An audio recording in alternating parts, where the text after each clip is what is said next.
শিষ্য বানালেন, জীবনে সংসার করলেন না, সুখ করলেন না, সর্বস্ব ত্যাগ করে এত শিষ্য বানালেন, আজ গুরুদেবের দুঃখের দিনে একজনও পাশে, এদের পাপ আজ গুরুদেবের গায়ে লেগেছে। তাই সপ্তম দিবসে তার গায়ে কুষ্ঠ রোগ দেখা দেবে।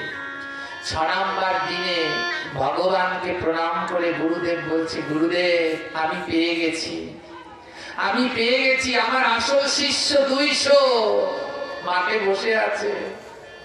গুরুদেবের বুক ফেটে যাচ্ছে যন্ত্রণায়। সারাটা জীবন যাদের জন্য বিলালাম, আজ আমার কুষ্ঠ দেখে সবাই আমায় ছেড়ে চলে যাচ্ছে। ওমা কি ভাবছে? এ জগৎ এমনই, এই সংসারে সারা জীবন ধরে ছেলে মেয়ে পুত্র পরিজনের জন্য খাটছেন না, যতদিন খাটতে পারবেন ততদিন ভালোবাসা পাবেন। যেই দিন আর এদের জন্য খাটতে পারবেন না, রথ থাকবে না, গায়ে শক্তি থাকবে না, এরা আর ভালোবাসবে না, তখন এদের কাছে বোঝা হয়ে যাবে। কখনোটা মরবে, কখনো আপদে বিদায় হবে, তখন তাদের কাছে আপদ হয়ে যাবে।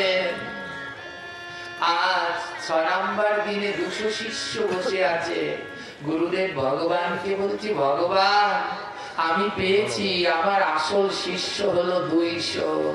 ভগবান খিলখিল করে হেসে বলছে, যা আজ ব্যাসাসনে গিয়ে বলবি, এই 200 শিষ্য যারা আমার সেবা করবে, তোদের গায়ে তো কুষ্ঠরোগ হবেই,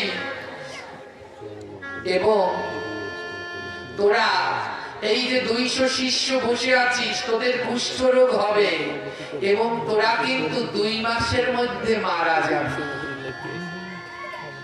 ভগবান শিখিয়ে দিচ্ছে ক মাসের মধ্যে মারা যাবে।